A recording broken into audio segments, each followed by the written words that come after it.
চাওক ৰাজদীপ, যিটো আমাৰ আচলতে গুৱাহাটী মহানগৰী বা ৰাজ্যখনৰ যিটো আচলতে ব্যৱস্থা, বিশেষকৈ ঠিকাদাৰসকল বা যিসকল বিষয়া যোনে এই বিভাগটো বিশেষকৈ লোক নিৰ্মাণ বিভাগ তেওঁলোকে যে কাম কৰে, কাম কৰাৰ সমান্তৰালকৈ যিটো নিৰাপত্তাৰ দিশ, সেই নিৰাপত্তাৰ দিশটোত যে কোনো ধৰণৰ গুৰুত্ব নাই আৰু গুৰুত্ব নিদিয়াৰ বাবে আচলতে কোনো ধৰণৰ তেওঁলোকক যে শাস্তি নিদিয়ে, তাৰ বাবে আচলতে এনেধৰণৰ ভয়ংকৰ ঘটনাসমূহ প্ৰত্যেক বছৰে আমি দেখিবলৈ পাওঁ।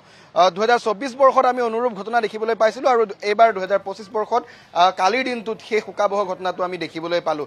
কাৰোবাৰ হেমাহিৰ বাবে, কাৰোবাৰ কৰ্মগাফিলতিৰ বাবে যিখিনি নিৰাপত্তা থাকিব লাগে, যেনেকুৱা ধৰণৰ ব্যৱস্থাপনা কৰিব লাগে, যি নীতি নিয়ম আছে, সেই নিয়ম আচলতে এক প্ৰকাৰ ভৰিৰে মোহাৰি জলাঞ্জলি দি ঠিকাদাৰে নিজৰ ময়মতালিৰে নিজৰ খিয়াল খুচিৰে যে কাম কৰে, তাৰ বাবেই কিন্তু এনেধৰণৰ ঘটনা সংঘটিত হৈছে। আমি বৰ্তমানেও সেই ছাত্ৰীবাৰীৰ বাসগৃহটোৰ সন্মুখতে উপস্থিত আছোঁ, যিটো স্থানত সেই ঘটনাটো সংঘটিত হৈছিলে।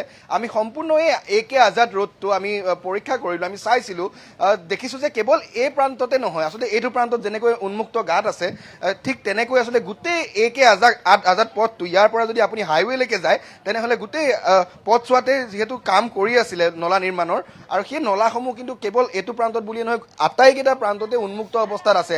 আজিৰ তাৰিখতো ঘটনা সংঘটিত হোৱা প্ৰায় এতিয়া 18 ঘণ্টা হ'ব হৈছে, 14 ঘণ্টা পাৰ হৈছে, কিন্তু দেখা পোৱা গৈছে যে এতিয়াও এই মুহূৰ্ততো উন্মুক্ত অৱস্থাতে এনেদৰেই আছে নলাটো। এতিয়াও গা লৰাই নাই লোক নিৰ্মাণ বিভাগৰ কোনো এগৰাকী কৰ্মচাৰী বা কোনো এগৰাকী বিষয়া বা ঠিকাদাৰ, কোনোৱে আহি ইয়াত উপস্থিত হোৱা নাই।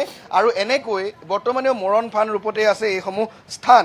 এইটোৱে সেই স্থান যিটো স্থানত সেই ঘটনাটো সংঘটিত হৈছিলে। এই কণমানিগৰাকী, সেইটো কণমানিটোৰ ঘৰ, সেই ঘৰৰ পৰা ওলাই আচলতে খেলিবলৈ ওলাই আহোঁতে অকস্মাতে তেওঁ ইয়াত পিছলি পৰি গৈছিলে। আৰু যিহেতু যথেষ্ট দ, প্ৰায় 5 ফুট পানী আছে, গতিকে এই দ এটা নলাত পৰি গৈছে আৰু ওপৰত উন্মুক্ত অৱস্থা। আমি যদি দেখুৱাওঁ এতিয়াও উন্মুক্ত অৱস্থাতে আছে।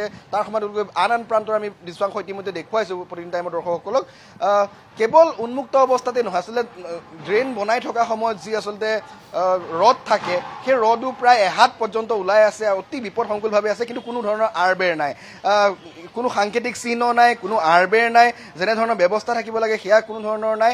আৰু যাৰ বাবে নিতৌ আমি প্ৰায় আচলতে এনেধৰণৰ ঘটনা সংঘটিত হোৱা দেখিবলৈ পাওঁ। প্ৰাণ হেৰুৱাই, ইয়াৰ আগৰ বৰ্ষত 2গৰাকী লোকে প্ৰাণ হেৰুৱাব লগা হৈছে, আৰু এই বৰ্ষত এই কণমানিটিয়ে 3 বছৰীয়া 3.5 বছৰীয়া কণমানিটিয়ে আচলতে প্ৰাণ হেৰুৱাব লগা হৈছে। আমি দেখুৱাইছোঁ কেনেকৈ উন্মুক্ত অৱস্থাত প্ৰত্যেকটো ড্ৰেইন আছে, অতি বিপদসংকুল, আৰু এনেকৈ মানুহে যাতায়াত কৰি আছে। তাৰ সমান্তৰালকৈ প্ৰায় এহাত যি ৰড, সেই ৰড ওলাই আছে আৰু তেনেকৈ উন্মুক্ত অৱস্থাত আছে। কোনো ধৰণৰ আৰবেৰ নাই, কোনো ধৰণৰ সাংকেতিক চিহ্ন নাই।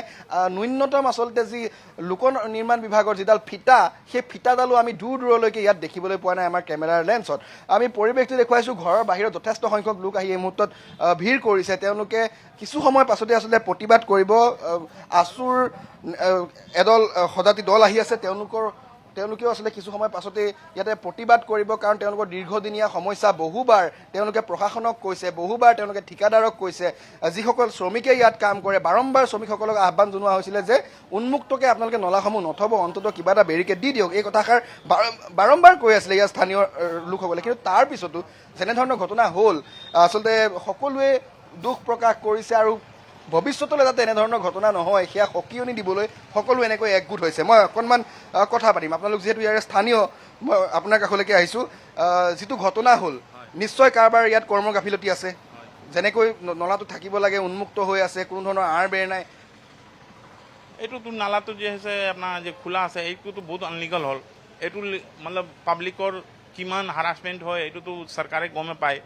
যেতিয়াতো আপোনাৰ চৰকাৰৰ সেইটো হ'ব লাগে যে এইটো এই সৰু বাচ্চাবিলাক ক'ত কেনেকৈ যায়, সৰু বাচ্চাকে মা বাপটো এইটো ইমানটো গম নাপায় যে এইটো মোৰ ল'ৰা ছোৱালীটো ক'ত কেনেকৈ ঘূৰিব যাব, কি কৰিব যাব।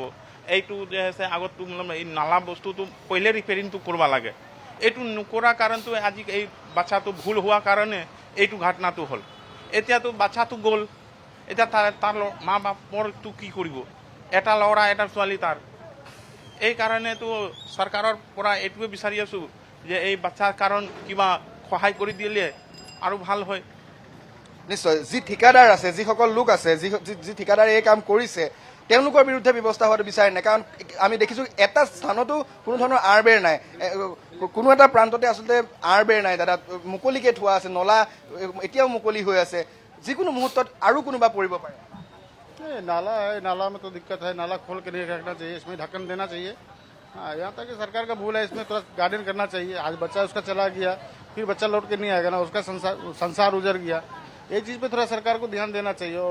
और क्या बोलें इस पर, और इतना पुलिस तो हमें नहीं है, देख ही रहे हैं आप सब चीज़, बहुत दिक्कत। নিশ্চয়কৈ এনেকৈ আচলতে প্ৰত্যেকগৰাকী ওচৰ চুবুৰীয়া আহিছে ঘৰখনৰ কিছু খবৰ লৈছে, কিন্তু কথাটো হৈছে সকলোৱে এটা কথাই কৈছে যে এনেকৈ উন্মুক্ত অৱস্থাত আচলতে কিয় থোৱা হ'ল, বাৰম্বাৰ কোৱাৰ পাছতো এনেধৰণৰ উন্মুক্ত অৱস্থাত কিয় থোৱা হ'ল, সেয়া তেওঁলোকৰ প্ৰশ্ন।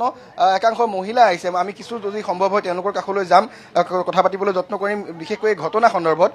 কালি এটা বহু শোকাবহ ঘটনা সংঘটিত হৈছে, আপোনালোকে আমি সব ইয়াৰ স্কুলৰে ওচৰতে আহোঁ, আমাৰ অহা যোৱাত বিৰাটে প্ৰব্লেম হৈ আছে। এদিনা আহোঁতে সেইদিনা আমি আহিছিলোঁ, বহুত পানী হৈছে, আমি ঠিকাদাৰ মানুহকেইটাক ক'লোঁ আপোনালোকে এইবোৰ ইয়াৰ পৰা পানীবোৰ গুচাই দিয়ক, কোনোবা আমি পৰিব পাৰোঁ, কিন্তু সিহঁতে আমাৰ কথাটো গুৰুত্ব নিদিলে। ঠিক আছে, আমাৰ সৰু সৰু বাচ্চাবোৰ স্কুলত আহে, এই চাওক এনেকৈ সব অ'পেন হৈ আছে, সব অ'পেন, কোন কেতিয়া পৰিম আমি একো ঠিক নাই। খালি সেইদিনাটো মানে ডাঙৰ মানুহে পৰাৰ অৱস্থা হৈছিলে, কিন্তু আমি ডাঙৰ কাৰণে আমি নিজক বচাব পাৰোঁ। এই বাচ্চাটো যে মৰিলে সেইটো ৰেছপনচিবিলিটিটো কাৰ হ'ব? ছেফটিটো ঠিকাদাৰে যদি নলয় কোনে ল'ব? আমি ইমান হাৰাশাস্তি পাইছোঁ। আমাৰ এটা গাড়ী ওৱান ৱে কৰিছে, কোনোবা ইমাৰ্জেঞ্চিত আমি এটা গাড়ী লৈও যাব নোৱাৰোঁ, তাৰপিছত বাইকবোৰতো গৈয়ে থাকে, এনেকুৱা একো ছেফটি নাই। আমাৰ ছেফটি লাগে। এনেকৈ সেইদিনা ওপৰৰ পৰা এটা ৰড পৰিছে গাড়ীৰ ওপৰত, গাড়ীটো এতিয়া বনাব ছাৰ্ভিচ চেণ্টাৰত আছে। সেইবোৰ ৰেছপনচিবিলিটিটো আমাৰ একদম মানে শাস্তি পাই আছোঁ। যাক ইয়াত ৰাস্তা এটা কৰাৰ আগতে এটা অল্টাৰনেটিভ ৰাস্তা লাগিছিলে। এই আমি চব টিচাৰ আহোঁতে আমাৰ বিৰাট দিগদাৰ হয়, সেইকাৰণে আমাৰ ছেফটি লাগে। বাচ্চা আজি এটা ইনচিডেণ্ট হৈছে, কালি আবেলি আৰু এটা ইনচিডেণ্ট হৈছে, আপোনালোকে গম পাই চাগে, লালগণেশত এটা ডাঙৰ মানুহ পৰি কেনে ভৰিত চিভিয়াৰ ইঞ্জুৰি হৈছে। তো ইয়াৰ ঠিকাদাৰ কওক, লেবাৰ, কাৰোবাৰ লগত কথা পাতিলে সিহঁতে আমাৰ লগত ভালকৈ একো মানে কোঅপাৰেটে নকৰে, ভালকৈ কথাটো আনকি নকয়। আৰু এই সৰু বাচ্চাটো ঢুকাইছে, ভাবকচোন ঘৰৰ কেনেকুৱা চিটুৱেশ্যন হৈ আছে, কোনোবা ভাবিছিলে এনেকৈ ঢুকাব? আৰু আমাৰ চবৰ আহিবলৈ বিৰাট প্ৰব্লেম। ইয়াত আমি আইদাৰ সিহঁতে দুটা লেইন বনাওক, নহ'লে কিবা ভালকৈ কৰক, নহ'লে ঠিকাদাৰক মাতিব লাগে। এনেকৈ হ'লে আমি সঁচাই বিৰাট হাৰাশাস্তি পাই আছোঁ সদায় সদায়। নিশ্চয়কৈ এয়া হৈছে ঠিকাদাৰৰ ধন্যবাদ জ্ঞাপন কৰিছোঁ আপোনাক এই মুহূৰ্তত।